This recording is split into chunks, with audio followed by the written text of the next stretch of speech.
maybe? Okay. We're now live. Got the starting soon message up. I'm gonna pop out the chat.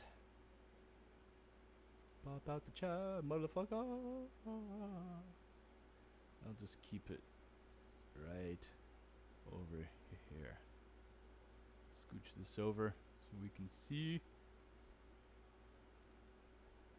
Da da da da da da da.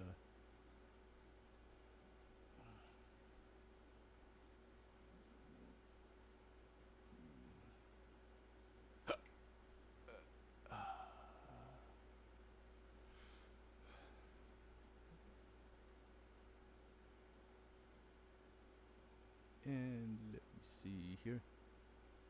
Option. Wait.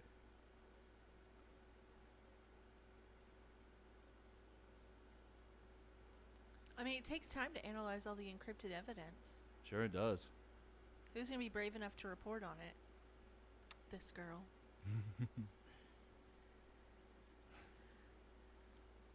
Yeah, because I don't think you have a very high chance of being suicided. Who's going to believe my ass, right? Yeah, we're just podcasters from Fort Worth, Texas. North Richland Hills, Texas. Kenneth, have you heard anything conspiracy-wise lately? I've been on vacation. That doesn't mean a damn thing. He's been on vacation from that kind of stuff. I've been on vacation from everything. Even showering? Gross. I don't know why we had to go there, but okay. Did you vacation from washing your ass? No. Well, that's That's what RoboTuner. You're always putting off your crap on me. I didn't do that. I wash my ass, thank you. That's not what Matt tells me. Well, I invite Matt to stick you his like finger the in my dirty, crack so you- right now and take a big sniff of it. No, I'm not going to. I'm not going to get up. I'm going to raise my microphone slightly as well. And bring it all the way to my face. What is happening on my phone? I don't know what is happening. I don't either. Okay, let me check my camera. Alright, that's still good. I don't want to slouch over whenever I don't want you to slouch over either. because I practice good posture. Oh yeah. No concurrent viewers yet. Oh. Whoa. I love this. Okay. I'm gonna talk about this too. Okay. In 2020, people were freaking out because we were afraid of vaccine passports, right? That everybody was talking about it, and they were saying, "Oh, it's not real. It's a conspiracy." Blah blah blah blah blah. Right? Mm-hmm. So in 2020, anyone claiming there's a plan to implement vaccine passports is a conspiracy theorist, and their dangerous misinformation must be stopped. 2021, anyone opposed to the vaccine passports is a conspiracy theorist, and their dangerous misinformation must be stopped. Seriously. Yeah, like what was it? France or Italy? Yeah. Oh, it's all of them. Yeah, I saw a video. I guess we'll talk about that. Okay. I saw a video where people were in the streets of Australia, France, England. Where else? A couple of other countries. Ireland. Europe, yeah. Within Europe, yeah. They were peacefully protesting vaccine passports. Remember I told you that? Yeah, you did. I didn't. It's all okay now because you know that. What's his name? Goodwill Hunting. What, Matt Damon? Yeah, Matt Damon's now come out talking about COVID. So What's he saying? I don't know. It was big enough to put him on the front page of a lot of papers. Well, let me see what he fucking said. He probably is all for it because he's part of the demons. And the Pizzagate. Pizzagate. I fall heavily on the side of trusting science. Matt Damon. Matt Damon. He shares his personal COVID-19 vaccine America, hesitancy. fuck yeah. Confusion. Let's see. Hold on. I don't want to watch a video. Stupid videos.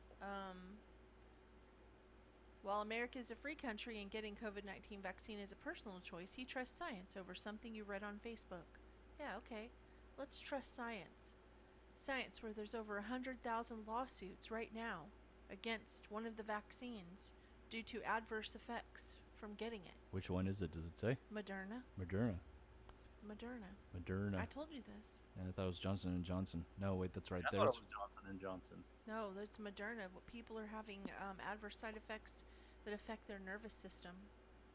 And it's people like, everyday citizens who believe in science. And they went in and they got the shot, and now they're having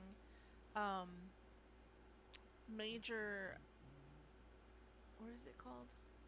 Like tremors and strokes? Tremors, not strokes, but, God dang it. Epilepsy. What do you have when you have epilepsy? Seizures. People having major seizures. Grand mal seizures. Yeah. People who are who were healthy individuals in the very beginning, and then they went and got their COVID vaccination, and now they're just completely ill. Can't work, can't do anything that they did before, and have been in hospital after hospital after hospital due to this issue. Yeah, So I trust science too. Yeah. But I also trust science after the adverse reaction happens too. Oh yeah, granted. Like, you can't cure it because all these people are still fucking sick. Yeah. Save it, baby. Yeah. All right, it's 6 after. I think we're ready to start. So here we go. I'm going on mute, and we are beginning in 5, 4, 3, 2. Wait, hold on. No, let me try the countdown again. In 5, 4, 3, 2. Erect penis. The following audio program contains mature content, including offensive language. Listener discretion is advised. Play the radio. Make sure the kids hear words. You're talking to the guy that remembers everything. Remember that time we butt-fucked? I don't feel okay with that. I really don't.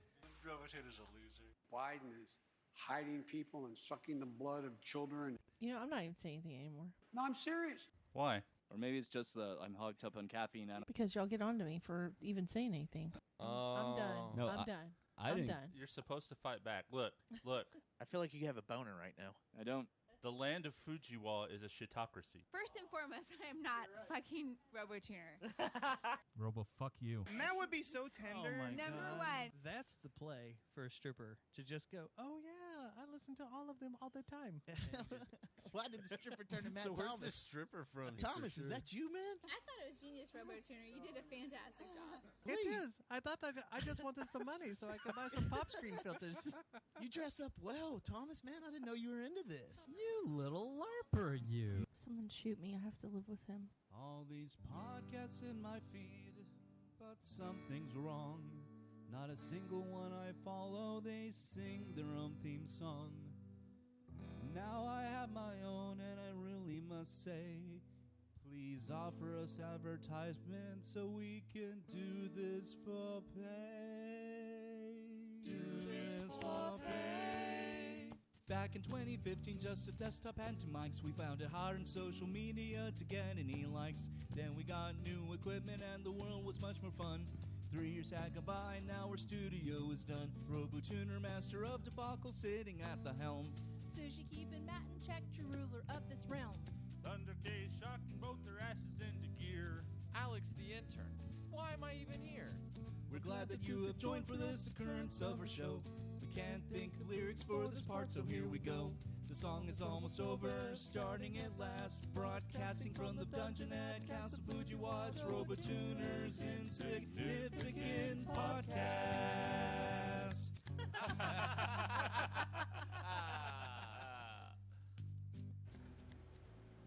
Occurrence.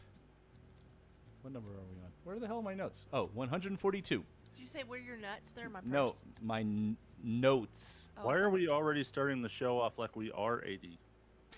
What number are we on? Leroy Jenkins. For Sunday, July 25th, 2021, in the year of the animal whose food form is also referred to as a personal conflict. Beef. Greetings, RoboTuner coming at you from the Dungeon and Castle Fujiwah, back again with that low-budget podcast style for your listening enjoyment, amusement, disgust, or all of the above. Take your pick. Joining me once again, across the table from me, is my everlasting romantic life partner. Yep, there it is, Sushi. Aw.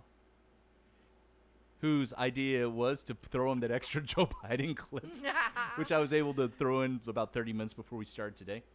And then we also have the 24-pack of jalapeno peppers from Chicken Express, Thunder K. Hell yes. Bring the thunder! That happens after you eat them. Well, if you eat the entire pack, hell yeah, it would.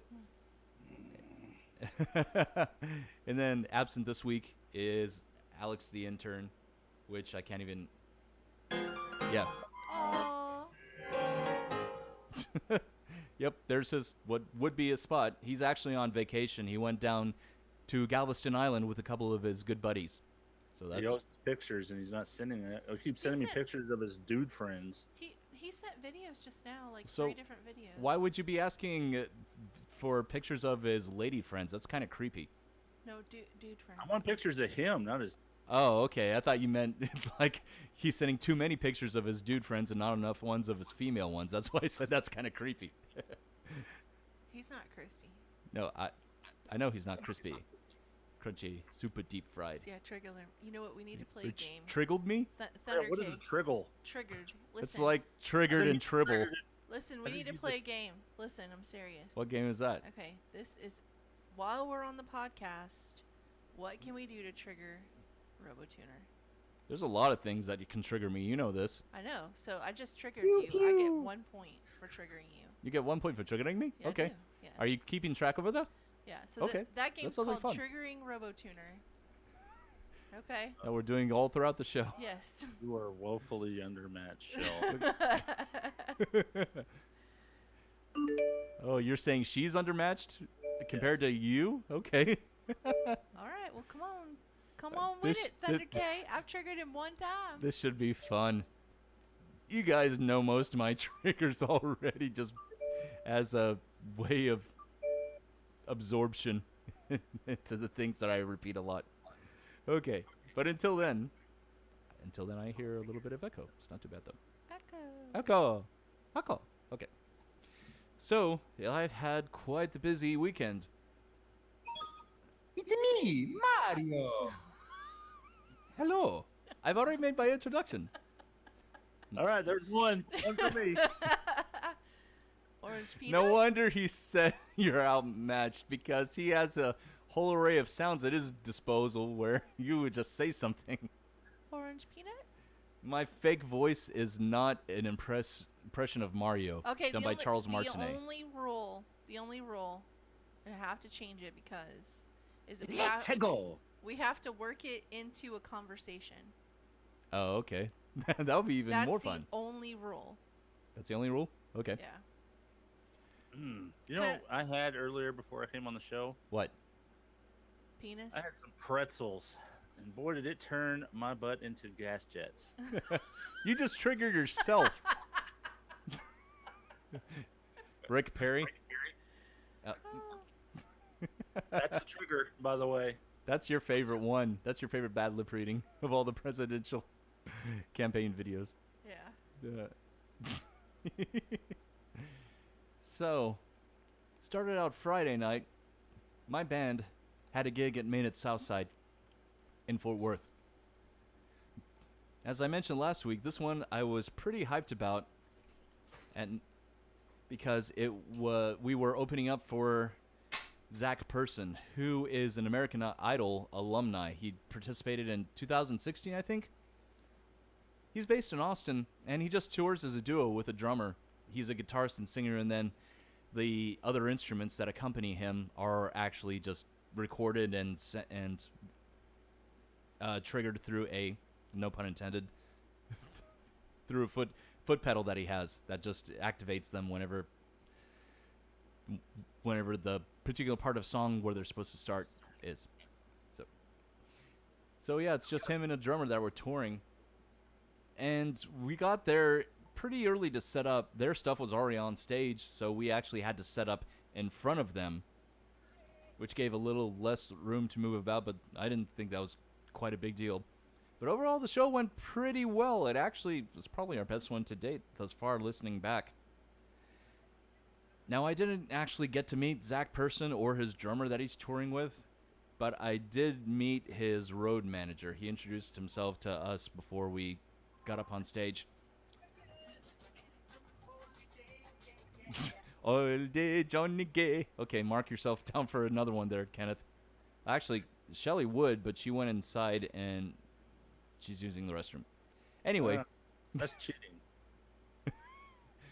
Well, just make a mental note to tell her to mark one for you whenever she comes back. I don't have to count that one because it has to be worked in the conversation. Oh, okay. I was just messing with you.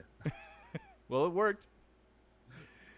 So, I was talking to their road manager before we went up on stage, and he was asking us just some small talk questions like, what's the usual crowd look like here on the weekend? And we kind of told him that it really just depends on the band that's playing, and because a lot of people are still just now starting to get out, and so many bands have decided to resume gigging. It's hard to pick and choose basically where you want to go to see local music. So, and then after that, he proceeded to tell us that his media team, or their media team, whenever they send out inquiries to all the local media, the newspapers and whatnot, to hopefully get a write-up in the paper or some kind of press or promotion about the actual gig, none of them got back to him. So by the time that Zach Person got up on stage and started playing, I counted and there were no more than 25 total people in the venue, and that includes some of the staff as well. Kind of felt bad for him because he's the touring artist. I mean, this is how he makes his living, is on cover charges and selling any merchandise. So, I mean, for us, we actually had 4 people total come out. My buddies from two of the members from my buddies Bruce Magnus came, along with I think the drummer Billy's girlfriend, and my buddy Bobby, actually, who was in my very first band with me back when I was in high school. He actually ended up coming out. Now, he didn't get to see us, though, because as soon as I was starting to load up my stuff, he pulls up with his girlfriend. So, otherwise, it was a really good show, and I'm glad that we were able to get on it. Just another feather in our cap, so to speak. It's very cool. Yeah, so that was Friday, and Sushi's back. So Sushi, while you're getting reacclimated, as you're sitting back down, Thunder K actually did trigger me with Johnny Gay by Benny Lava, but I don't think it counts because it wasn't incorporated into our conversation. Did you just drop that Oreo on the floor? No. Okay. Weirdo. Ding. My chair broke. Oh. Kind of like the table the other week. Okay, so on Saturday, I did some cool stuff. I actually went to a place in Haltom City that I've been meaning to go to for a while. It's been open for about a year or so. It's called the Electric Starship Arcade, and it's free play. I've been following their Facebook page for a while, and yesterday was my first time to go there with my kid, and it's pretty badass. I would say they have close to probably 30 or 40 total arcade machines there. And it's cool they have the way that it's set up, too, because they have all of your super vintage games right at the front on the left-hand side whenever you walk in. So on the left-hand side, you see Donkey Kong, the original, and then Donkey Kong Jr. right next to it, the original Punch-Out, Robotron, Gorf. They have a Space Invaders cabinet, too, but it's actually not out on the floor. It's in their office. Centipede, Marble Madness, Crystal Castles, and as you go further to the right, the games start progressing later in year. So you had The Simpsons, you had Aliens, you had Ghosts and Goblins, which is still fucking hard as nails today, the original arcade version. And then you had some others like Gauntlet Legends, got the original Gauntlet. They even had this one game that was similar to Joust. I think, oh yeah, Killer Queen, that's what it was called. It was kind of like just a social get-together game. You played that before? Yeah. Okay, yeah. It's kind of like Joust, but like a way more advanced version of it, because one person controls the queen and the others are like the drones. Yeah, they have that game at, what's that place in Arlington? At Free Play? No. Arlington? I haven't been to... Yeah, it's not free play. I mean, you walk in, you pay $10, and you can play all the games. Oh, like Dave & Buster's, the main event? It's better. Well, it's better than that because it's a bar. Oh, Cider? No, Cidercade's in Dallas. They're all a bar. Yeah. But I'll look it up. Okay. Speaking of bars, did the video game museum make it through COVID? Does anybody know? Oh yeah, they're still open. In fact, Tech Force, the guy that played the rapper that emceed basically the roll call, as they were allowed to only let a certain number of people through, so they didn't go over fire code. Right. He's actually performing there again for their anniversary. Their 5-year anniversary. Yeah. Hold on, isn't it round 1? Round 1's that's in Grapevine. That's not in Arlington. It's in Arlington. I don't know of a round 1 that's in Arlington. I don't think it's round 1 though. Okay. Yeah, round 1's out the Grapevine Mills Mall. What the hell is it? Is it? Hold on. Okay. Free Play Arcade. They have one in Arlington and one in Fort Worth. And in Fort now. Worth, yes. It's Free Play. Okay, I've never been to Free Play in Arlington. Yeah. That's why I said I that. went there one time, but I also went to the Fort Worth one with you. Yeah, you did for Valentine's Day Mhm. last year. That was fun. Yep. Yeah. Oh, yeah. And they also have the original Dragon's Lair cabinet there too, which that really surprised me. And it looked like it is an original cabinet. And the reason why that surprises me, even more so than any other vintage machines from the 80s that are still functioning, is that the Laserdisc machines on the original cabinets had a tendency to break down pretty regularly because they would just constantly be spinning throughout all hours of the day as the arcades would operate, and the belts would give out really easily, and they were pretty hard to come by replacement wise. Nobody can see your face. What do you All mean? they can see is your big pop screen filter in front of your face. But I gotta show it off to show I don't have to strip anymore. And they can kind of see my lips move. Nobody can see your face. They can see your head move. Oh, so am I like the Wilson of the podcast, DFW podcasting world? Yeah, that's what you are. I'm not afraid to show my face. Apparently, Here, I can move this. I don't need the pop screen. Oh wow, I'm actually a lot more. Yeah. Well, since I'm that's why we right took upon ours it. off. Yeah. Okay.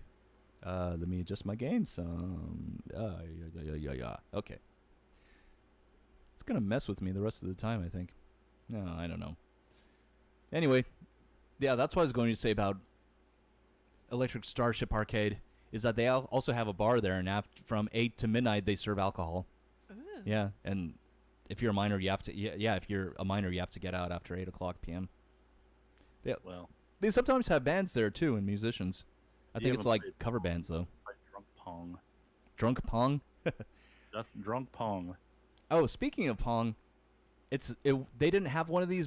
They didn't have a Pong machine there, but I have seen at Round 1 actually in Grapevine.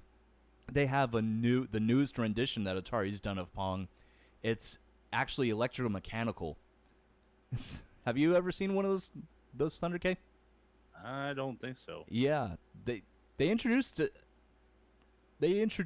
this tabletop model a couple of years ago, but I never saw one in action, and it's pretty pricey too. I think it has a price tag around $3 or $4 grand, and all the parts are electrical mechanical. So you actually see underneath the glass a wooden, or maybe even magnetic, I don't know what the pieces are made of, the two paddles and the ball that goes back and forth. And whenever one side misses the paddle, the ball slides back to the center, and then it goes towards whatever side that's serving. You know what I'd like to see? What's that? We should call it punishment pong. You hook electrodes to your body, and every time you miss, it gives you a shock, so you're having to play to not get hurt. Oh, shit. There actually was a game like that my old next-door neighbor had from years ago. It was there was a centerpiece, and everyone had a hand, and each it had I think 5 or 6 handles from it. So you'd hear this little chime of music whenever you hit the start button, and whenever you heard the buzzer, you had to press the button as fast as you can, and the person that hit the button last or just missed it got shocked from their hand. That's from shocking. Yeah. You know what would be even better? What's that? If instead of just getting one shock, like the shock intensifies, like it starts out like once every second and then twice a second, and then as you get closer to losing, it gets worse and worse, and then you get a really long buzz whenever you finally lose the game. So you're gonna Bill Murray him? It makes it really hard to play, so you keep fucking up, and so you want to win as many in the beginning as you possibly can. That's funny. Let's see. Yeah, so that's all. I think that's all I was going to say about Electric Starship Arcade. I'd definitely go there again. That's one of the place. Oh, yeah, that is one other thing I was going to say about it. So, in kind of the center area of Electric Starship, they actually have tables set up with mini game consoles. You know my NES Classic? Oh, my yeah? little one? Yeah, they have that one. They have the mini Super NES Classic. They have the mini Genesis Classic. And they also have, which is extremely rare because they only sold it for only a couple weeks or months, they have the TurboGrafx 16 mini. They didn't have the did you say PlayStation? I don't remember. No, they didn't have a PlayStation mini. You know, anyway. What would be really cool is if What's they that? had a PlayStation with the like I have with the screen. Oh yeah, the mini PS1 that actually It's has the not pop. mini. Yeah, well it was smaller in design. That's what I meant. Yeah, The okay. smaller one, and it has a pop-up LCD screen. Yeah, I Yeah, remember so you those. can play it in the car. It has a car charger and everything. It's Yeah, pretty cool. yeah, I remember that. They sold that towards the end of the PS1's life. Mm-hmm. The car rides were not good for those things. Oh yeah, because the CD skipping. Yeah. when you hit a bump. Right. Yeah, but I've never actually seen a TurboGrafx 16 mini until yesterday whenever I went there, and it's actually almost the exact same size as the original console. I always found it funny, the TurboGrafx 16. It was like you had the major three, the SNES, the Genesis, and the TurboGrafx 16, and it just felt like the people who bet on TurboGrafx 16 lost. I mean, because the games weren't spectacular on that system. No, there were some gems that actually didn't make it to either console. Mind you, like the original R-Type is on TurboGrafx 16, and it wasn't released in the US on the Genesis or the Super NES. Super NES actually had the sequel, Super R-Type, but not the original. Anyway, so yeah, I actually know a little bit more about that. NEC was the company that had originally distributed it, and it was actually made by Hudson Soft, which they shut down years ago, and Konami actually got the rights to their entire back catalog, including the titles on the TurboGrafx 16, and they're actually the ones that released it. And I've actually looked up on Google in the shopping tab to see how much they go for. Yeah, since it's all on the used market, they start at $300. Because they're so damn rare. Not the original, but the mini ones like they had at Electric Starship. And I played this really one weird game for it. It was called, I remember seeing it on the shelves as a kid. It was called JJ and Jeff. And it was just this really bizarre platform game where it starts out, they take a call from their office. They're detectives, I guess, and they said, JJ and Jeff Detective Agency.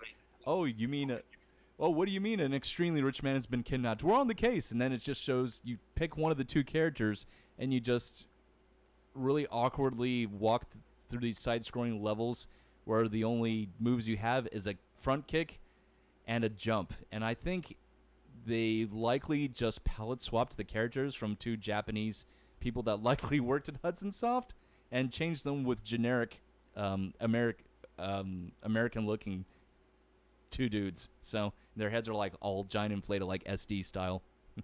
It was just, it didn't make any damn sense, and I thought to myself, okay, yeah, this game does feel very oddly Japanese. They did something else. It was like the Ninja Princess or something like that.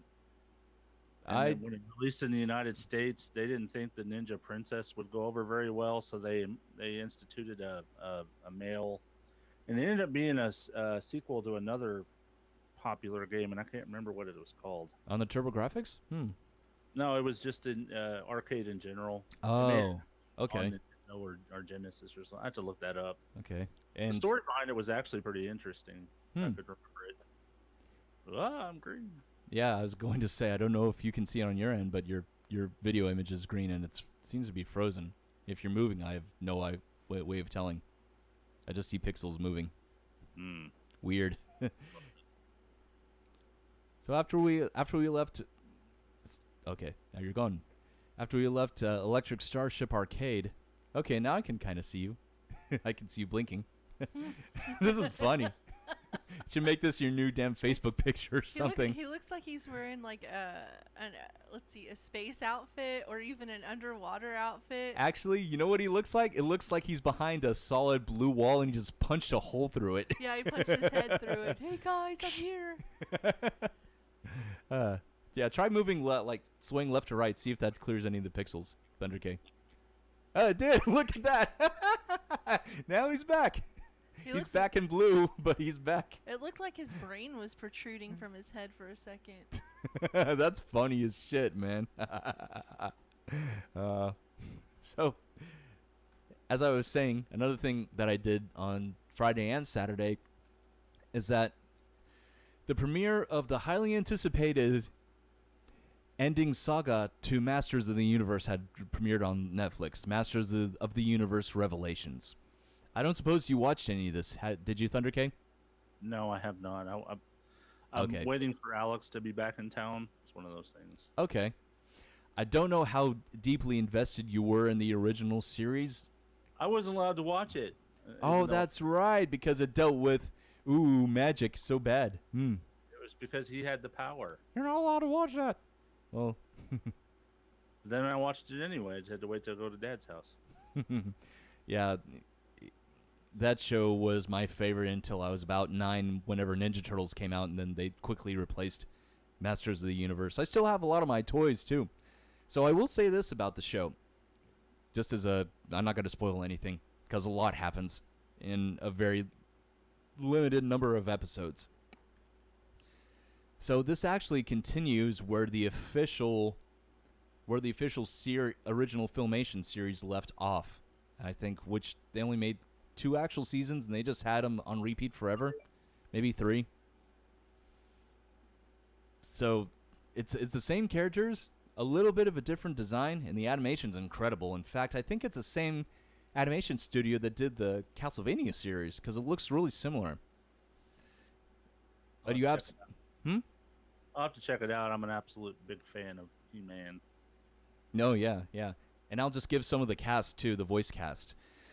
I can't remember the name of the guy that does Adam/Prince.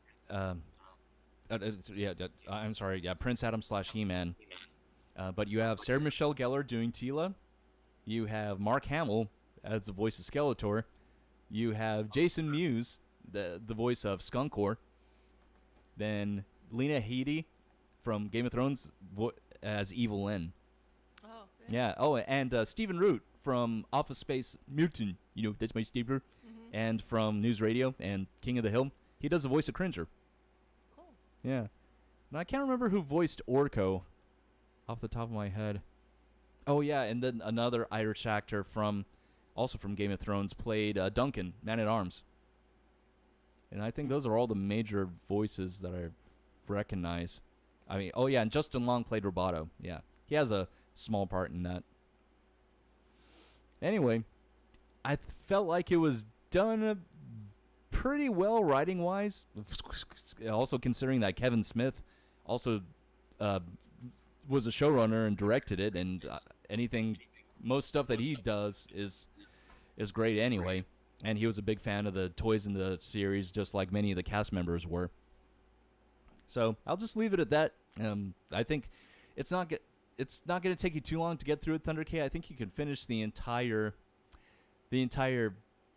season within about 3 hours or so. So I split it up, watching it from between Friday and Saturday night. Could it be Griffin Newman? Yeah, Griffin Newman. That's who voices Orko. Yeah. And Shelley. I don't know why we're channeling that person all of a sudden. Anyway, definitely worth seeing. Now, another thing I watched on Netflix this weekend was a movie I actually watched last night that I think also just premiered within the last couple weeks. It's The Mitchells versus the Machines. And this movie is made by Sony Pictures. And they take no liberties with their amount of their own product placement throughout the movie. And it's very self-aware.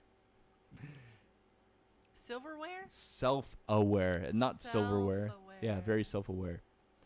So, nice foreshot there. So the movie is pretty cute. It's about a dysfunctional family, and the daughter, who's off to college, actually is the central character. And in between her family driving her cross country to drop her off at college, some kind of machine revolt goes on, and things just spiral out of control from there. But the movie itself does have a pretty good message, and they throw in a lot of self-awareness and a lot of memes too throughout the movie that are synonymous with stuff that a lot of people would recognize.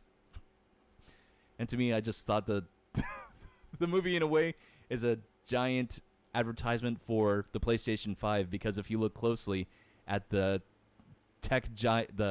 generic tech giant company that's also a focal center point of the movie, their corporate headquarters looks like the body of a PlayStation 5. Wow. Yeah. Like I said, they're not subtle about the product placement at all.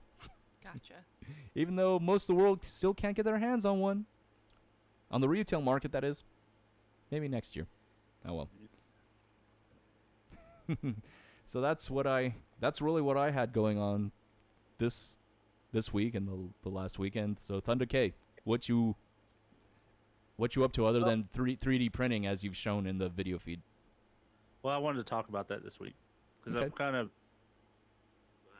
think I have enough content to talk about because I know Dustin asked a couple of weeks ago about it, and I was a little tipsy, so were we all? Except I don't him. think I was capable of answering that question at the time, but I've gone through a lot with me and my printer over there, and I think I have a pretty good understanding of what a good entry level 3D printer should be. And I've dealt with my printers. I have three printers, 2 at work and 1 here. One of them is an Ender 3, and the other 2 are Ender 3 version 2s or V2s. And then I've dealt with Shelly's, which is a BQ B1. And I would like to talk about some of the things I've liked and didn't like about all the printers I've listed, and kind of give you an idea of what type of printer you should be looking for. That's a good idea. Yeah. Well, the thing is, what you need to really understand when it comes to these 3D printers, they're all basically the same. Every single one of them. You have, when it comes to filament printers, you have, the hot end, or this green thing right here that I'm pointing at. That's the hot end. You'll have what's called an extruder, which is the extruder is where the filament goes and gets pushed into the hot end. Then you have a heating bed that kind of makes the print stick a little better. And then you have basically an X, Y, and Z axis, your basic math. And then, you basically have a motherboard that controls it all, and then a display that is kind of a separate motherboard.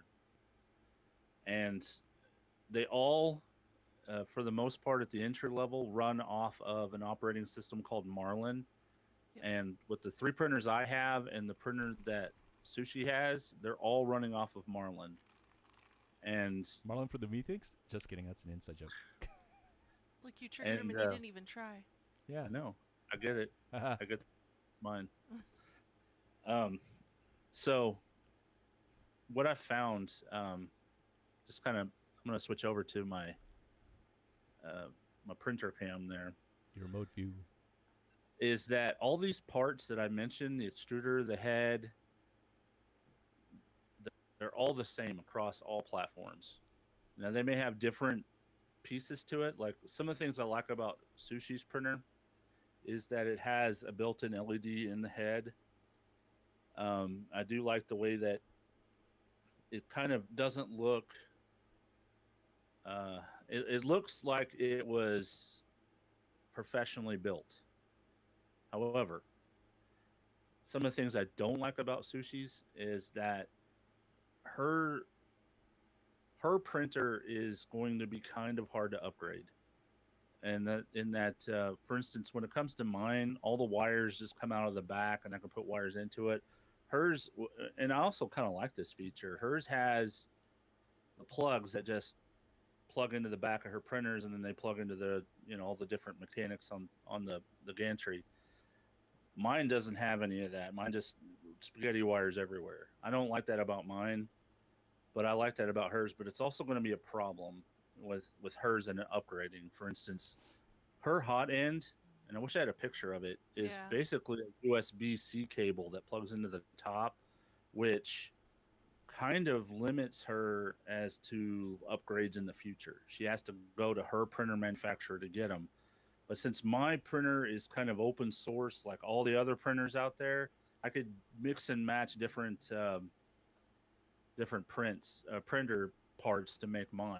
Like the stepper motors that run the gantry up and down and back and forth, all the same. Even I can switch mine out with Sushi's. And so the things that, for instance, mine, I've heavily upgraded mine. Mine doesn't look hardly anything like it did when I originally bought it. I replaced the hot end. I've moved the extruder into the head. I changed out the motherboard. I basically have the same motherboard Sushi's printer does. Really? Yeah.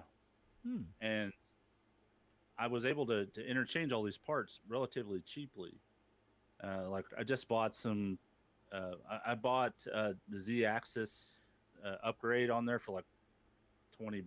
It wasn't very expensive. And I just a note to the side. Mine was probably about $100 more than Thunder K's. Oh, okay. Yeah, and I think a lot of her extra cost in hers is we have the same size print bed, so that's not it. Hers can print a little taller, but that's not a huge deal because all I have to do is make my gantry taller, and I can print as tall as her. But the thing that sets hers a little bit apart is if you look at the build quality of hers, it looks nice. But one of the things I don't like, and I wish I had some better pictures, is the gantry itself is built into these posts that you're able to bolt things to, because it's kind of like an engineering design where you can bolt your display onto the side or whatever. Hers doesn't have that, which isn't a huge deal, except like one of the biggest problems. Like when I go back over here, you see this filament's on the top. Yeah, I see it. Yeah. For me, it makes sense because my extruder is right on the top of the head, but on hers, it doesn't make a whole lot of sense because it has to droop down and go into the extruder this way, like a big loop. Yeah, it's on the back of the machine, and it's not on the head. It's like beside the head. Okay. So one of the things you can do if you have this post right here is mount the extruder going this way, and it would stop the gantry from swaying back and forth every time it pulls the filament. But she doesn't have one of these posts on the side of hers, so she can't do that. And that it's not a huge deal. She can just mount it on the side somewhere or whatever. But okay, I just like the modularity of this printer instead. If you want if you're technically inclined and you want a good play around with it, figure out how it works printer, I would go with the Ender 3. If you want something a little more polished, follow the instructions when you put it together, but yeah, the BQ is actually pretty decent. And as far as which printer to pick, if they're running Marlin, they're all the same. Yeah, and the only reason I picked BQ is because I looked at a ton of the reviews on Amazon, and BQ had the most stars and the most positive reviews, and I look at the positive and the negative reviews to see how hard it's going to be for me to work with it. And BQ seemed to work with my technical skills better than the other ones did. So Okay. that's why I stuck with that one. So, and I like to tinker, and so what I've done is just completely upgraded this thing. You know, you would think I spent a large sum of money on this. I really haven't, and I still have some more stuff that I want to upgrade on. Now, one of the things that Sushi's printer has a downside is like upgradability is a little harder. I don't know exactly what parts are available for hers, but I have the logic board in mine. I can add a second spool and extrude two different colors of plastic at the same time. Yeah, I think mine has the ability to do that too, but I didn't buy that part. But what I'm saying is, if you have that ability, it's going to be extremely hard to upgrade to it because you have predefined ports on the back of your printer, right? And you don't have a second extruder port on the back. Yeah. So that's going to be a little tougher considering the way they did it. They did it so you wouldn't crack it open and look on the inside. But I think that they have an extruder. I'm not saying that you can't do it. I'm just saying it's going to be a lot harder to modify that printer than it would be this one, which was kind of designed to, fart around with and tinker. I can just flip it over, take the base plate off, and put whatever wiring I want in there. Whereas yours, you're going to have to crack it open and, maybe drill a hole or two to get the wires out or something. Which isn't a huge deal. I'm just letting you know that's just a downside. Yeah, I think that I think what it is that, and maybe I'm wrong, and maybe I read it wrong, and I'll have to read it again. I think that BICU has a double extruder. It seems gear extruder. I haven't seen a double extruder. They don't make double extruders. Well, you can have two separate extruders. No, I mean now they do kind of say dual gear extruders, which kind of makes you think they're dual extruders, but I don't know. They're just one extruder per line. So it says there's no, it says Big Tree Tech 2-in-1 out hot end extruder kit. That's a direct inline extruder. That's not two lines in. It says 2-in-1. Oh, you're talking about the hot end. You're not talking about an extruder. No, hold on. Oh, that's okay. Hold on. There's another one. I read it earlier. I can't find it now. I'll show it to you later. Yeah, you could change the hot end out all day long, but you're going to need a second extruder, and they don't make double extruders. Okay. So, and that's fine. I mean, add another extruder at 10. It doesn't really matter as long as the hot end can handle it. But the other thing I don't like about this printer, the one that I got, the V2, the logic board stinks. It's awful. The firmware is terrible. They don't keep up with it. I had to compile my own. And when I did, I always had problems with it, especially when it came to the first layer of the print. And that's really the most crucial part of this whole print process is the first layer. If it doesn't stick, if it doesn't lay down correctly, the rest of the print's going to be garbage. And I have a box full of garbage prints to prove it. And the problem was the board, because it's like I would level the bed, I would start to print, and the head was never in the same place twice. I don't know how to explain it, but like when you go in and you use see this little light right here? It's called a BL Touch, and basically it probes the bed to see if the bed's level. And when you have that in there, you have to set what they call a Z offset. And when you set that Z offset, it should be the same every time, because the printhead doesn't jump around. It doesn't, it can only go up and down. And so I would put in a number and it would work. It'd be perfect. And then the next time that same number wouldn't work anymore, even after I homed it and all that stuff. But since I switched over to this new board, first layer prints perfect every time. Every time. I've printed out a bunch of crap. In fact, I put together a little time lapse of the 4 different prints I've done in the past 2 days. Oh, have you? Yep. Hey, I just sent you a picture. And see, there's the second extruder on mine mounts on the very top bar. Yeah. So you don't have a double extruder, you have 2 extruders. That's all I was saying. Okay. Yeah, but it mounts to the top bar, and then the wire that pushes it out to the heat bed, it goes through the top. Yeah, And I didn't look at your printer to see what all it came with it. I just know what ports are on the back. Yeah. So the cool thing about it though is upgrades are not expensive for these 3D printers. Like for me to get a whole other upgrade kit for this, it's only $50, like $43.55. So it's not very much money. No, and it's not like it's a, you know, it's not like you have to keep buying it. There is a stop. You can only do so much with these printers. Yeah. And if anything, what you get in the base pack, you can start printing that day. You don't have to upgrade anything. I'm just chasing that perfect print. Mm-hmm. So that's why I've been making plus I like to tinker. It's a hobby. I like to see how things work and make things better. He's always been like that. Like when he was younger, he would take apart his Transformers, and I'd be like, God dang, all your Transformers are broken, but it's because he unscrewed all the screws. Now, what are these objects that are on the time-lapse video?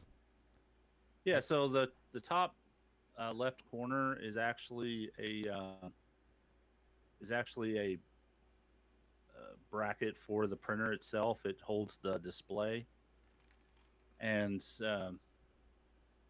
then the one below it are these little hexagon. I think I have some here. Hold on. They're for my wife's classroom. Okay, they look like pyramids. They're actually not pyramids. They're just little.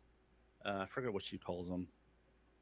Succulent plant holder type things. Oh. She wants to mount them on the wall and put paper clips and stuff in that in her classrooms. Oh, And okay. so I'm showing them to a camera that's not showing you anything. So I just want to show you. Oh, So this is basically what it is, and they printed really well for what they're worth. I like the coloring. I have some other ones too, but I already gave them to her. But yeah, I printed those. The other. Let's see, what else was there? The bottom right. The top two, the one on the left and the one on the right, were all for the same thing. I don't know if you could see it, but see that little screen right there? Yeah, I do. That little green part around it, that's what I printed, and the other parts are the brackets that print to that bolt to the frame. And this is this little boat is actually kind of neat. It was designed to be kind of a stress test for the printer, and it's called the 3D. Oh, what is it called? I gave mine to my granddaughter. But anyway, it's a bench test for your printer, and there's a website dedicated to this little boat. Is there? And yeah, and you basically, when you print the boat out, if there's anything, if you see anything that's not perfect about the boat, like maybe something's a little off, you can go to that website and it'll tell you what settings to choose to fix whatever the problem with that print is. So it's really kind of a benchmark calibration test for your printer. Oh, that's cool. Speaking of boats, Sushi actually has one to share with you that she printed on hers. Hold it up, baby. Once you get your pink hat headphones. Do you see it? Check. Hold on, because now this thing, when I found it I went to Thingiverse, and I found the print on Thingiverse, and it was humongous on Thingiverse, right? And I was like, this thing ain't gonna let me print it.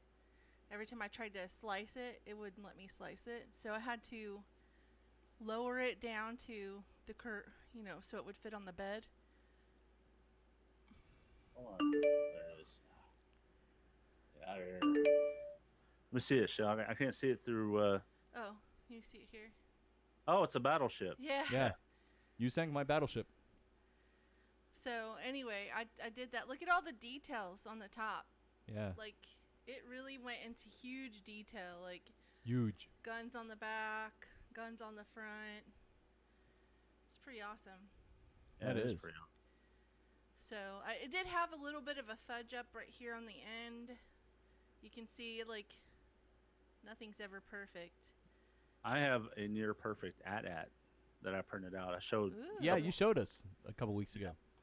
The cool thing about it is when you print it out, all the joints already work. I don't have to put anything. I had to glue the legs to the hips, but that was it. Everything else, like the knees bent, the part that didn't glue to the hips bent, and the head moves and all that stuff. And it was a free print that you can get off of a website. I have to tell you, this is hilarious. So How long? Before you do though, how long did that battleship take to print? this only took about 3 hours. Oh, that's all? Yeah, this Okay. took about, and I think it was less than 3 hours to be honest. So how many ships are you going to print out before you start playing with them in the bathtub? None. But I will tell you this: Dad asked me for a tugboat, right? Or not a tugboat, but like a, what do you call it? A paddle, one of those. What, a kayak or something? No, the one with the queen that we rode riverboat? on. Oh, Riverboat, yeah. Paddle-boat, yeah. Riverboat, paddle boat, yeah. So I went and I looked at Thingiverse and I found one and I thought, okay, I don't want to make it this small again because this is teeny tiny, really, in the grand scheme of boats, right? So I made it like, I want to say I made it like 7 inches tall. 7 inches Ask tall. me how many days. Ask me how many days it was going to print. How many days? 4 days. Straight? Oh, shit. I don't think I'd want to work one for 4 days. And plus, I think I would have run out of Filament? Filament, yeah. That's funny. What? Yeah, these things can get a little frustrating too because I was chasing a problem with that printer. I changed the head out, and every time it would go to extrude, it would stop printing. Like the plastic would start squeezing out. And come to find out, I got a bad print head. Oh. I had to put the old one back on, and it's been printing perfect ever since, so I ain't touching it. Yeah. You were I didn't mean to interrupt you, Sush. You were Oh, no, that was it. That was it. oh, that was the story of the steamboat? Okay. Yeah. It was 4 days. I was like, holy crap, 4 days? No way. Yeah, that's the one thing they don't tell you when you do this 3D printing. Everybody kind of expects it to be done like a printer on your house, a printing piece of paper. But no, there's hour-long prints. I mean, the one that's on there now is an 8-hour print, and I don't know if y'all can tell what it is, but it's. Yeah, I was about to ask you. It's basically a pencil holder that looks like books. Oh, that's cute. Oh, that's interesting. Is it also for your wife's classroom? Yeah.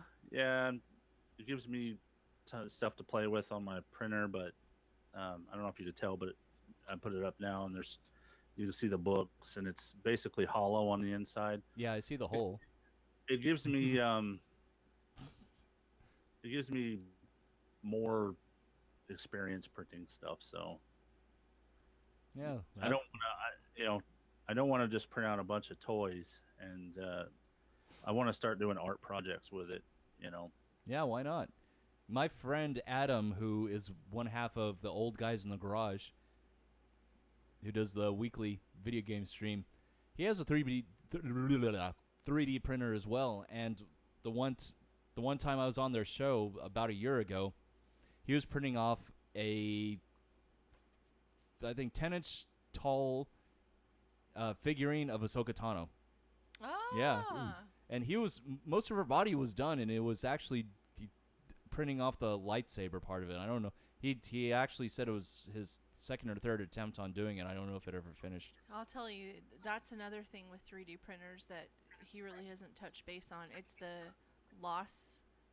Like, you're in the middle of your print, it looks really great, and then all of a sudden something shitty happens and your whole entire print is lost.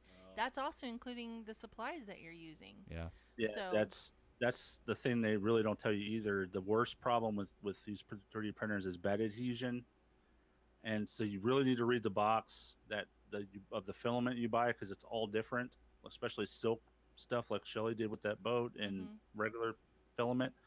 It all has different properties, so it'll be like 65-degree bed temp and 220 head or something like that.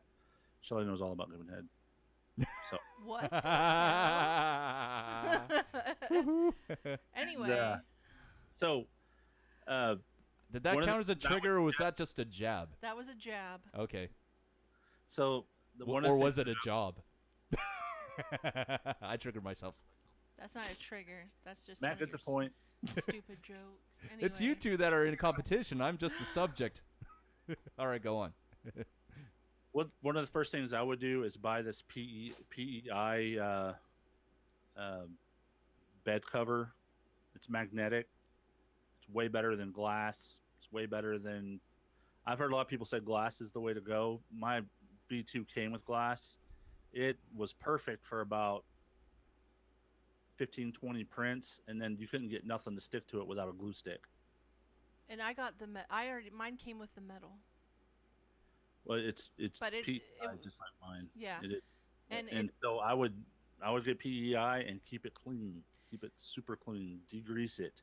Yeah, but even still, like I super cleaned alcohol, cleaned mine up real good. Yours had a rough start though, didn't it have plastic melted to it? Yeah, but I got it all off. I got all of it off, and it still had trouble until I I remember started that. using glue By sticks. scraping the layer off the top of it, pretty much. You had to scrub it. No, I didn't And have the to scrub it. the plastic took the PEI layer off the top of it. Well, anyway, I use glue sticks, and it works just fine with glue sticks. Yeah, you bought a whole bunch of them. Yeah. Like I a haven't 12-pack. used a glue stick one on this thing ever. And since I changed out from the glass bed, I had to use glue sticks on the glass bed. And just so you know, glass beds, when you put glue sticks on them, you have to take a hammer to get the thing off. There ain't no way to get it off. You can ask my son, Alex. So we tried everything. We took it to the sink. We ran cold water on it, hot water on it. We let it sit for a while. And then finally I was like, I'm just going to try a hammer. Even if it breaks the print, I've got to get it off the bed somehow. Is that what happened? No, the bed's still good. I had to get it off, and I finally did, and I printed something else. I had the same problem. I was like, I can't keep going like this. Because, the thing that's nice about these is you can bend them, and they pop up, but the glass you can't bend, obviously. It's rigid, so. Anyway, that's all I'm going to talk about 3D printers. I've spent the week tinkering and tuning this thing, and I've gotten some pretty good prints off of it. Yeah, all cool stuff, man. Aside from your ventures in 3D printing, have you delved into any new shows or played any new games? Done any more No Man's Sky? I've watched a lot of shows, but I'd kind of rather wait for Alex to get back because, it's their thing they do together. It's something we do together, and Yeah. I'm still playing No Man's Sky. I'm addicted to that game. It's like most of the things that you love about space games.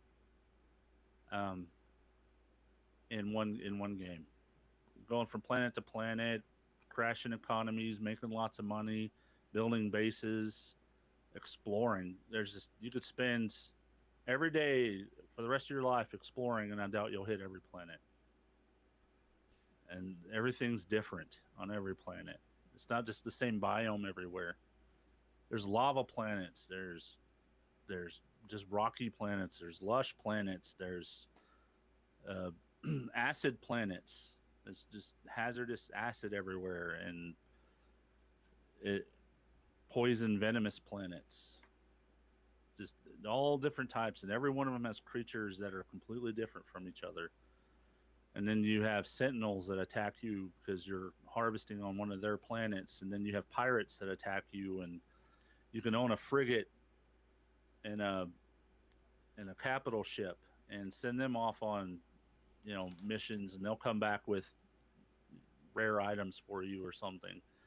And the game is just it's got more releases coming out this year for different things, and they had an event that you had to join up with a random person on the universe and go do a mission on.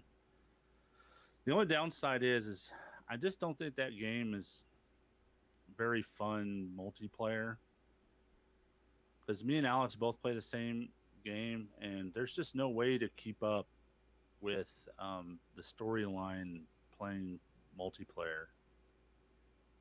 It'd be pretty boring, and it's a lot of fun by yourself. And Yeah, he as likes much as- playing with himself. That was Sushi does too too. I've easy. taught her. Nope.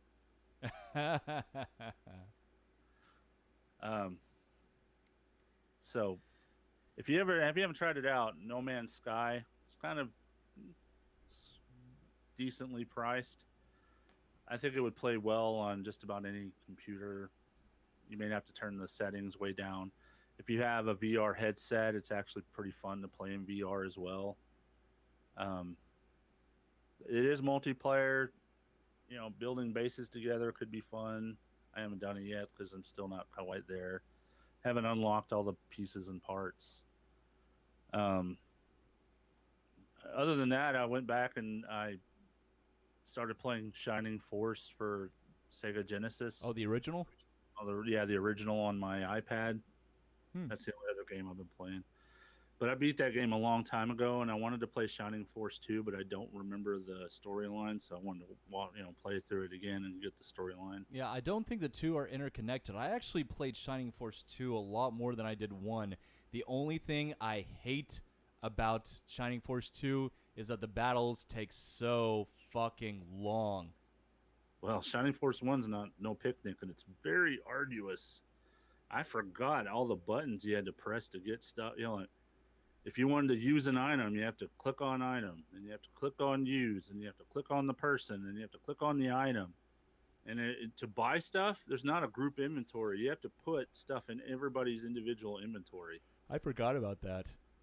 You have to go to the shop, and then Ken already has 3 items. You have to give this person those items, and then go back and get Ken the items he needs. And Is it a chore? It is a chore to play that game. Yeah. It is a big chore. Well, I've been playing Genshin. Yeah, Genshin Impact. They just released a new portion of the system called Inazuma. Which is actually representation feudal of what? Japan. Feudal Japan, yes. Yeah. Not modern Japan, but feudal Japan. Yeah, and I was like, what is going on? I thought it was going to be modern Japan. So when I went to the island, it was closed off. You have to go through 3 different commissions in order to even be able to go on the lands and look around and venture out. And another thing is that you can't just get a permit. Some people are stuck in the beginning town for the rest of their lives trying to get out into the other part.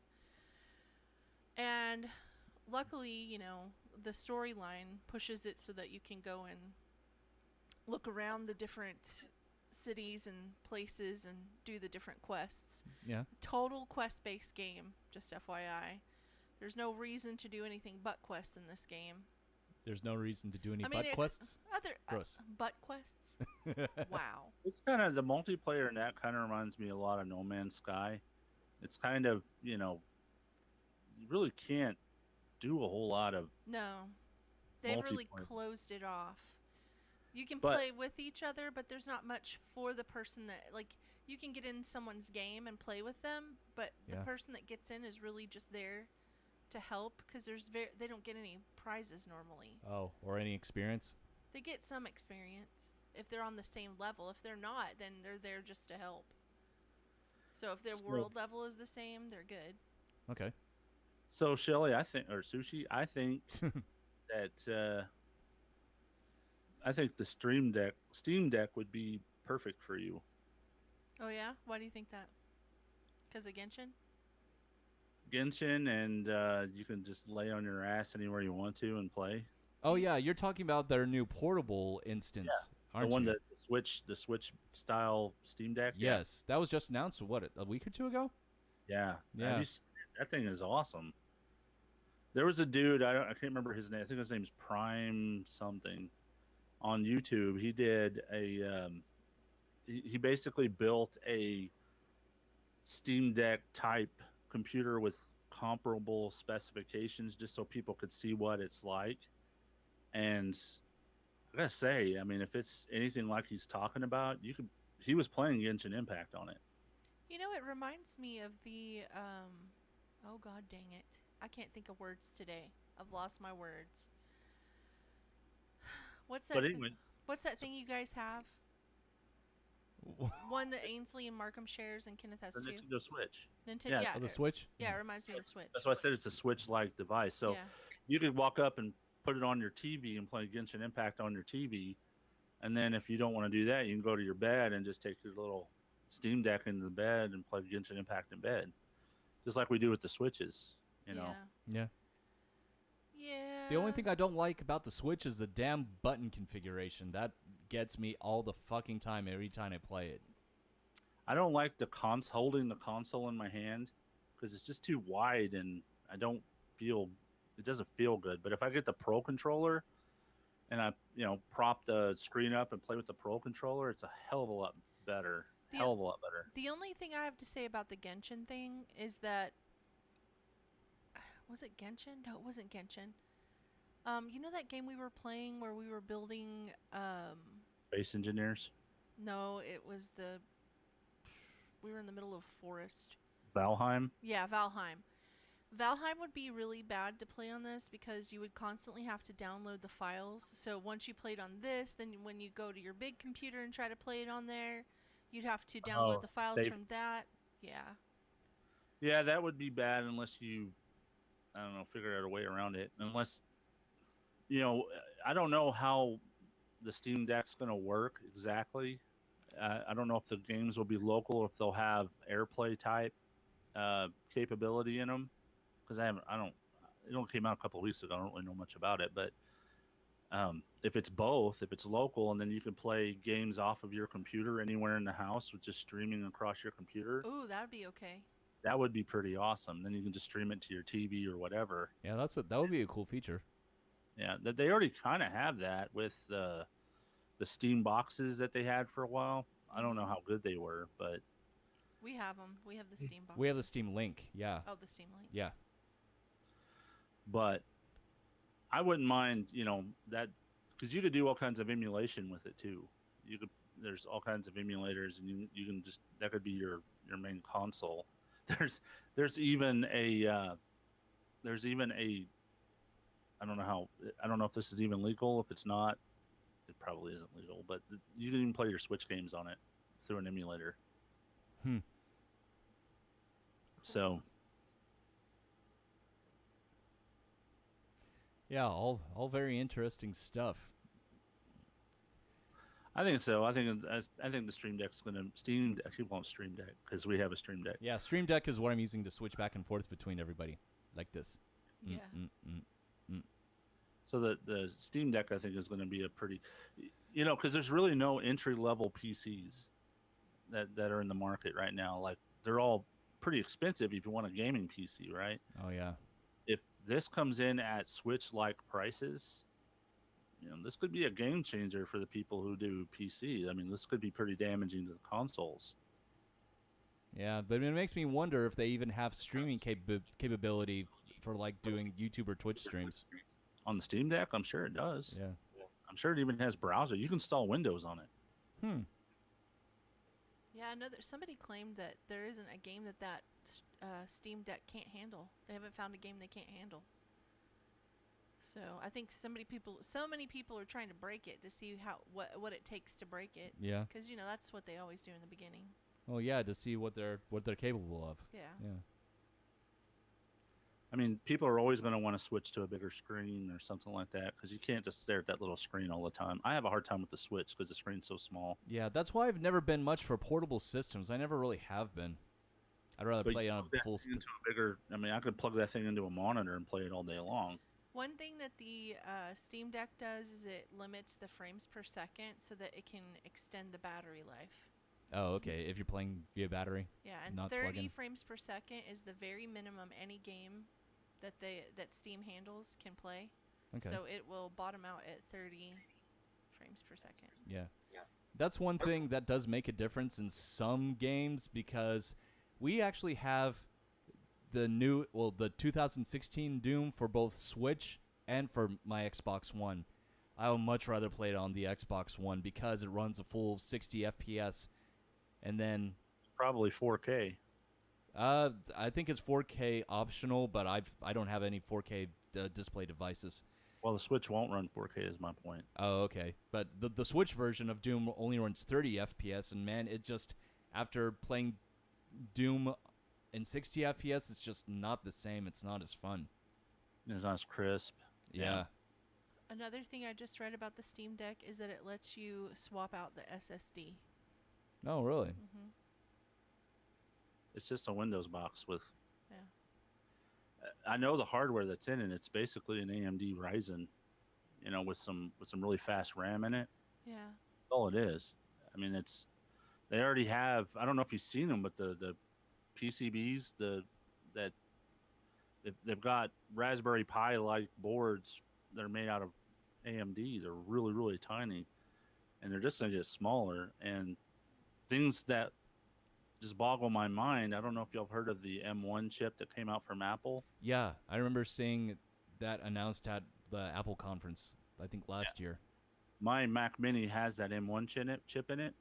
It is so stupid fast, and it's a RISC engine. They're not using Intel chips anymore, and I think what you're going to see is more companies jumping on this bandwagon because it's cheap, it's low power, it's fast, and all the things that used to slow down architecture and processors, like needing more speed to do all the what do they call the blanking? The processing or what? Well, the architecture inside the chip, there's a name for it, where they do all the basically the like the information busing or. Well, no, it's not coming to me, but the instructions that handle the instructions on the processor, that there's a name for it. The RISC doesn't have all that built into the processor like the MMX stuff on the Pentium or Intel chips do. Okay.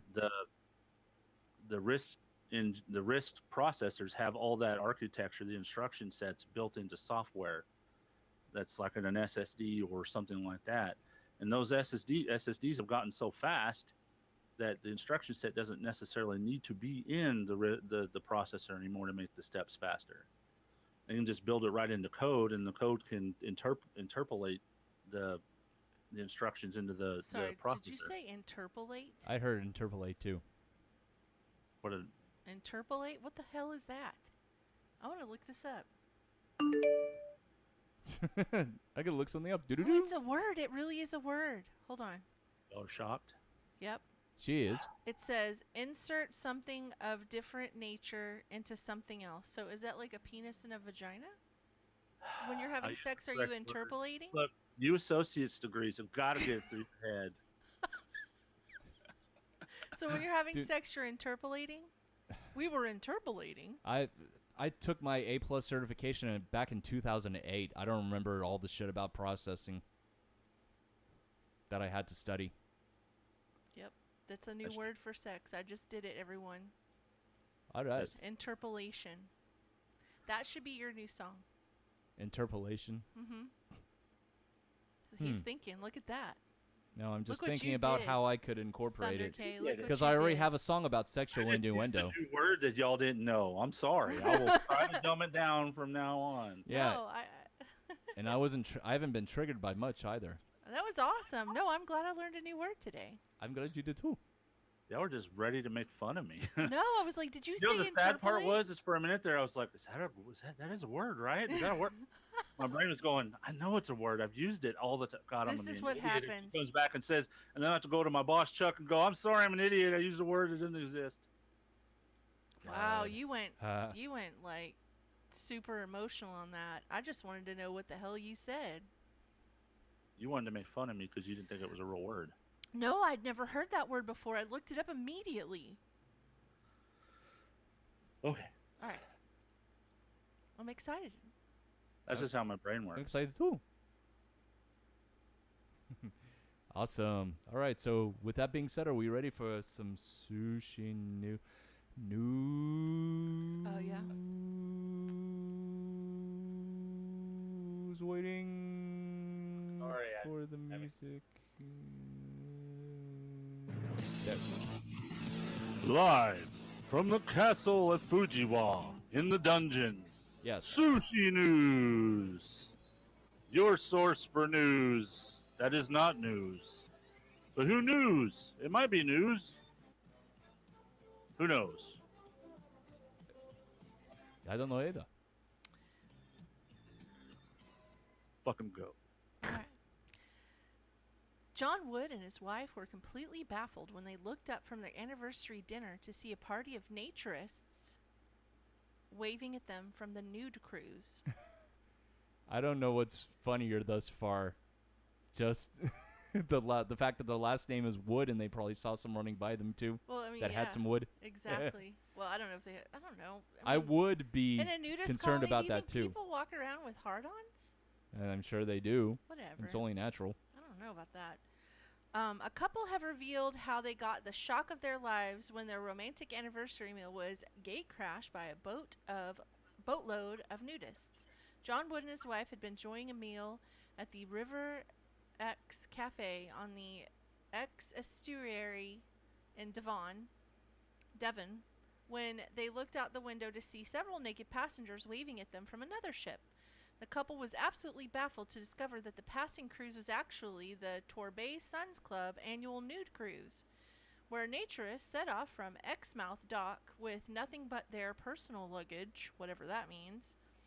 Naturists are encouraged to socialize and meet like-minded people while on board the annual event, which sees people stripped down to their birthday suits. There are a lot of people on that cruise. There's a picture here. Anyway, fortunately, most of the diners in the restaurant were bemused by the unusual sighting. However, some voiced concerns over their safety. Really? My wife and I were having a lovely anniversary dinner at the River X Cafe when we caught sight of a boat full of naked people traveling slowly, John told the news. Reaction in the restaurant was mostly of amusement and concern for their health as the wind was getting up. Luckily, that was the only thing that was. Ha ha ha. So they said no hard-ons. But can you imagine if the wind is blowing? Is the little peenie going to go woo woo woo woo in the wind? Are the peenies moving around? I'm sure they would be.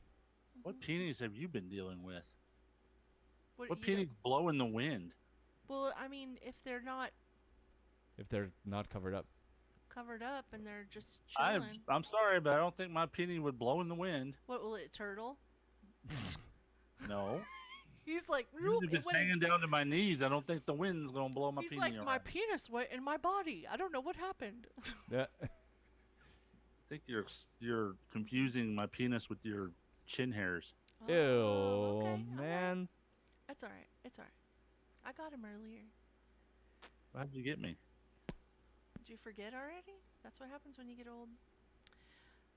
Man says he found 160 bowling balls under his Michigan home. Muskogee resident David Olson found a sea of bowling balls under his stairs and under his patio. It turns out bowling balls aren't a great foundation for a house. David Olson, 33, is learning that firsthand, and now that he's discovered the home he purchased in Muskogee, Michigan 2 years ago is built on top of old bowling balls. Olson told Fox News he began to discover weathered bowling balls buried under his home and yard in the start of July. He and his wife are the second owners of the home. Hold on, I lost my place. Sorry. It's okay. So they were the second owners of this home. Yep, and they currently live in with their 3 children. Olson claims that he received a house inspection before they finalized their purchase, which noted the cement stairs were kind of leaning into the house and needed to be demolished. Well, yeah, they were on bowling balls. Hidden in the walls, let's see. When Olson made time to remove one of the stairs' loose cinder blocks on July 1st, he soon found out that old bowling balls were the culprit. Olson said so far he's removed 160 bowling balls in total and has documented the process in his public Facebook group titled The Bowling Ball Guy. And there are only more, I'm sure. Yeah. He said he was initially concerned with his apparent discovery because he wasn't sure if he was dealing with some kind of dumping ground with hazardous material, but after he contacted the manufacturer of the bowling balls, he soon found out that the old pieces of equipment likely came from a plant the company had in the area back in the 1950s. So a marketing manager for Brunswick Bowling told the news the bowling ball plant was located on Laketon Avenue from 1906 to 2006, which is not the same location where Olson's home is. Wow, 100 years. That's impressive. Yeah. Olson said he eventually smashed up the rest of the loose cement and found a gridwork of balls stacked up in between what appears to be poured sand. Some bowling balls were completely intact while others were damaged and broken. Now, he's removed these bowling balls where the stairs were, and he's apparently spotted more under a few cement stones that make up his patio, which he had to move to level it out. Let's see. When asked about the home's builder, Olson said he believed the original builder and homeowner is a man who died in 2016, according to the independent research he's done. Olson said that he's heard from past Brunswick workers that the old plant used to have an unlocked dumpster where people potentially had access to disposed of scraps. I'm thinking that's kind of how it all ended up. There was a guy that needed to fill a void. The balls were cheaper than dirt, so he kind of went with that route. Yeah, and I bet I know what happened. What? They actually had a concrete company to pour the foundation, but they eventually went on strike. Oh my gosh.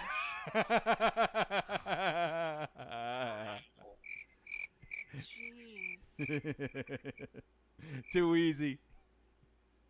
You guys are Too supposed easy? to be triggering me. Yeah. Too easy. Yeah, too easy. Whatever. This Bowling one, balls, strike, get it? yeah, they have different color bowling balls too. One looks like looks blue, and then one I think it's chipped and it looks like an orange peanut. For me? For you. Well, I accept you. Adrian Peterson. I'm sure he's never going to let that down now. He probably has already. All right, so I only have one conspiracy theory today. Oh, yeah. That's right. Come on, Thunder K. Play your producer role. All right, sorry. I had a seagull messing with my head. A seagull. Triggered! Stop it now. God dang. And you still can't find it. Oh, there it is. Conspirators. Hold on. You sound like Epic Rap Battles of History. Conspiracy. Okay, go. Okay, so last year during the pandemic, when they started coming out with the vaccine, people were starting to talk about the vaccine passport in a conspiracy kind of way. Okay. And back in 2020, when people were talking about the passport, they were poo-pooed and they were told that they were extremists, that they were conspiracy theorists, and that they had dangerous information, and that, you know, we just needed to not pay attention to it. So now we're in 2021, right? And there are protests going on in many, many countries, in France, in Ireland, in Australia, that are big groups of people who are protesting the travel passport for COVID. So that means that without this COVID passport, you can't travel between countries. Internationally, yeah. Yep. And people are up in arms about it. They do not want it. And now what they're saying is if you're against it, you're an extremist, you're a conspiracy theorist, and you're dangerous, and your ideas are dangerous. And so with that being said, there's a lot that has come out, like Fossey and his emails and all the things that he lied about. There's the Fossey. I'm sure you mean Fauci. Fauci, whatever the hell his name is. I was going to say Bob Fosse was a playwright. He did Chicago and all those others. You just went in the... I'm talking about COVID. I know. Context. Well, if I'm saying the wrong name, just say I said the wrong name. You did. You said Fosse, Did not he say Fauci. anything about COVID? Did he write anything about COVID? No, because he was dead before it even happened. Okay, thank you. Anyway. You sounded like Chipmunk in the Epo. Yeah. I'm just going to say this. Mm-hmm. This is all a danger. I have come to the conclusion that party politics are our problems. They're all of our problems. Yeah. Because COVID was okay for, a certain group until, or COVID vaccines were okay until a certain group decided to vote in until another person came into power, and now COVID's not okay again, and vice versa. I mean, when I'll just say it, when Trump was president, if you were Democrat, then you were against the vaccine because Trump was the one who was in charge. But now that Joe Biden's in charge, the COVID, now the vaccines are bad, and vice versa. It doesn't make any sense to me how people flip on topics based on who is the leadership. I don't think you have informed decisions, and then you have uninformed decisions. Try to become an informed decision maker. I think that I don't think it really has to do with parties. I mean, because people who were against it with Trump are against it with Biden. That's not true at all. That is not true at all. You know think what? It's flipped? I think it flipped. I honestly, I know it flipped. Okay, I know. Here's where for instance, let me just do. Okay, my wife has been going through a lot of problems with, her problems. Yeah. She's had infections, and her infectious disease doctor, who was a self-proclaimed Democrat, told her this is her infectious disease doctor told her I would not get the vaccine. I wouldn't let my children get it. I wouldn't let anybody get it. And then Trump was out of office, and then he told him, well, there's really not a problem with the COVID. Me and my kids have already gotten it. So the only thing that's changed was the president. Because there really hasn't been any reports that say COVID is good or bad or what. Because you yourself have said that there are lawsuits out there because of side effects and things of that nature. So that's another thing that's being really swept under the table is the 100,000 lawsuits out there regarding these vaccines, where people have come in and they're like, I'm your average person. I believe in science, and I went and I got the shot. I did what you said. I trusted your judgment, government, and I went and got the shot, and now I'm suffering for it. I have all of these different seizures, rashes, infections, different things. Different people have different things. Most of them are seizures, and they cannot function in life like they used to. And they're going to boards in different states and talking about their experiences after they had the vaccine. And they're saying, this is dangerous. Do not give it to our children. That's mainly why they're doing it, is because what's next is to give it to kids. Yeah. Okay, this is not a decision that any government should tell you whether you should or should not do. This is a decision between you and your doctor, because your doctor knows you.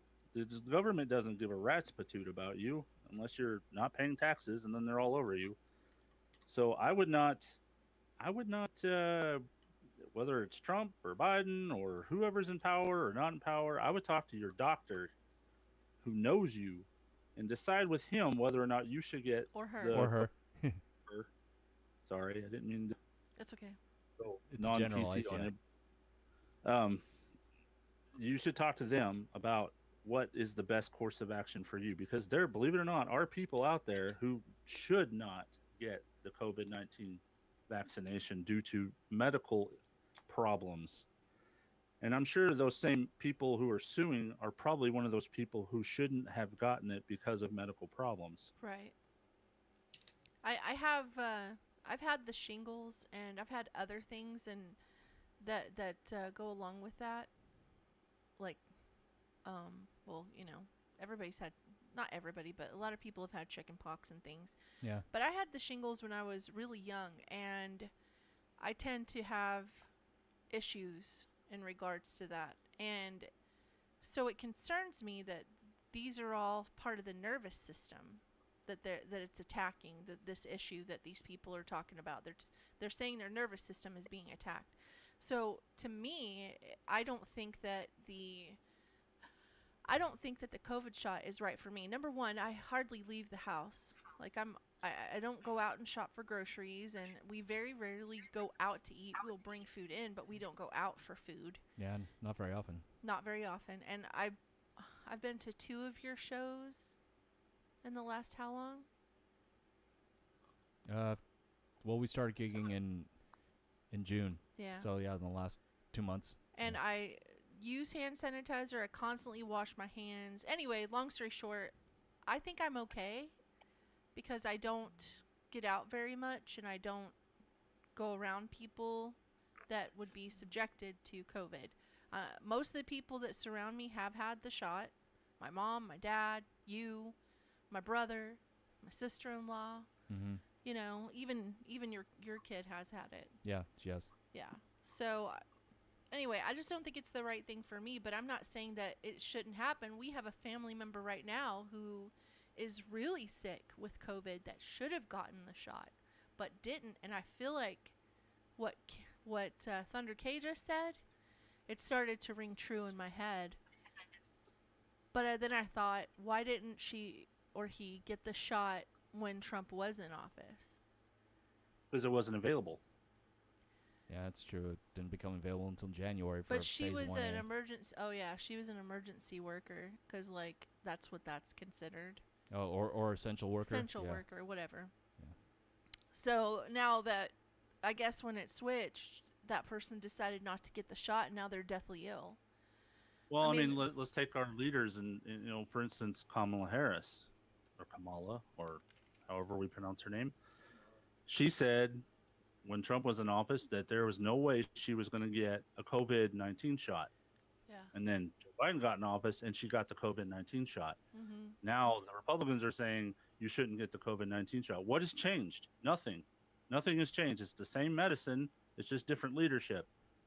This is the problem with America now, is that we've got our favorite sports team. Mm-hmm. And whatever the sports team says is what the party line goes with. Yeah.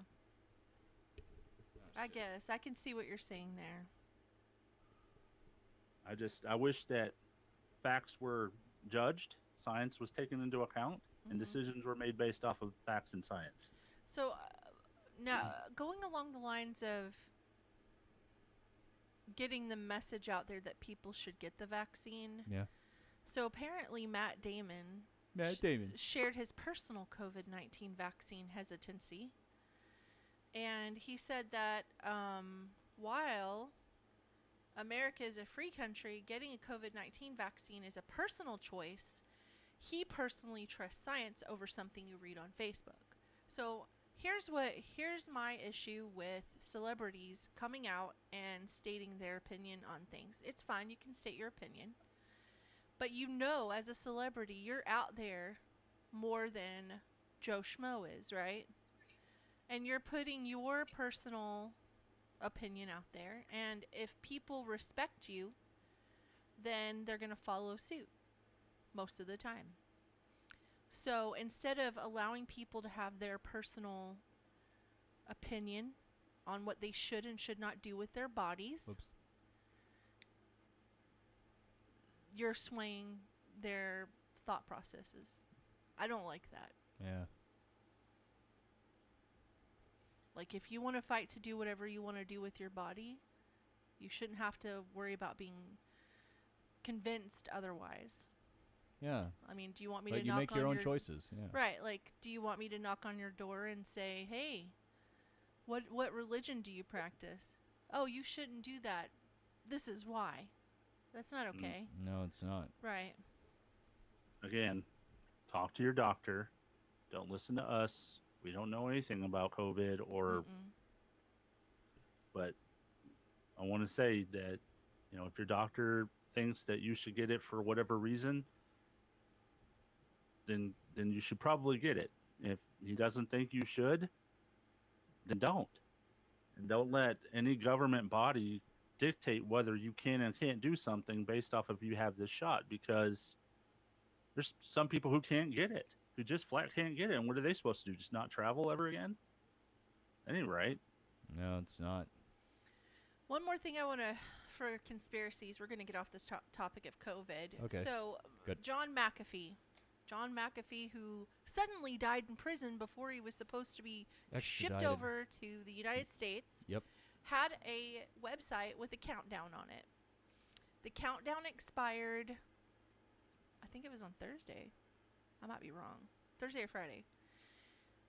And no news has come out on anything other than there, and I couldn't completely understand what I was listening to because I only listened to it once and I accidentally exited out of it. But basically there are transactions that are happening that cost money that are shooting off from a website that was triggered from the McAfee countdown. That's kind of what I read. Not sure if that's really what's happening. Kind of what I read. Yeah. And supposedly there are a list of phone numbers for people on this other place that when it's released will give insight to the criminal aspects of their lives and that they're supposed to be like government people. But this is all in theory because nothing has been released yet.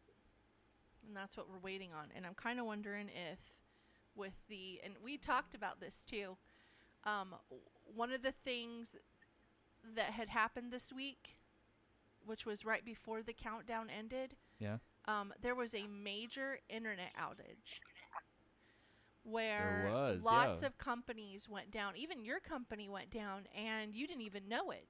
No, because I guess it may have affected the main website, but I didn't even hear any mention of it on our internal news. Yeah, and they attribute it to what was it, sunspots? Did you hear about that, Thunder K? No, I've been on vacation. I haven't watched news. I haven't. Oh, you done went on anything. vacation. Yeah. There was a major internet outage this last week, major. But I don't, like we were trying to look at our insurance policy and we couldn't get on the website. Hold on, I'm trying to look it up. Seems like I was getting on something and I couldn't get to it. Was it? I think it was on Wednesday when this happened. Wednesday or Thursday. There was something I was trying to get into. What was it? I don't remember, but I remember something being down, but it wasn't, Yeah, it was an internet outage. My job. Yeah, it crashed. It crashed dozens of websites, and it was it was caused by a software update, according to one website. Somebody else said sunspots, and I was like, "What's going on?" I mean, Amazon, Delta, Capital One, Costco went down, but one of the things in particular that was kind of brought to other people's attention is with this internet outage that happened, this could cause the countdown for McAfee to, what was it, not release the information or something to that effect? Yeah. Isn't that what they said? Something like that. Yeah. So with that being said, who knows? I don't know what's happening with McAfee. I'm staying up on it. I'm watching, trying to figure out what's about to happen. So I will keep y'all updated. What kind of idiot would he be to have a single payload? I think he would have multiple payloads. Yeah. Yeah, I mean, I don't think that if it missed the payload, it's just going to give up. I mean, he would have to be stupid. Yeah, he's a smart guy. So, for that to have just ended and nothing happened, something's going to happen. Yeah, or something already did happen, just nobody in the media is going to report on it. Or they have to filter through the data that was released. But I can't imagine he would release it to some media outlet that he didn't. I mean, I guess he was releasing it to all media outlets. That's what he said, that he had the dead man switch and that he was going to release it to all media outlets. So one of them's going to report it because not everybody likes the government that we have today. Yeah. So I'll keep you updated as soon as I get updated, and that's all I have for that. All right. So are we going to do Stump the Robotuner just between Thunder K and I? Why not? I think we should skip it. You don't want to do it? All right. Really? No. It's No. Not really.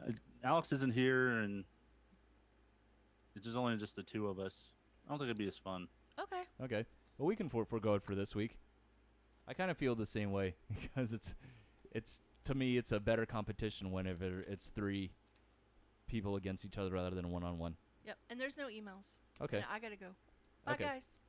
Well, let me just say this: if you have something you'd like for us to talk about, you can drop us a line at. Whoa, damn! Don't knock anything over. You can drop us an email at robotuner2020@gmail.com. You can also send us a voicemail at 682-325-1379.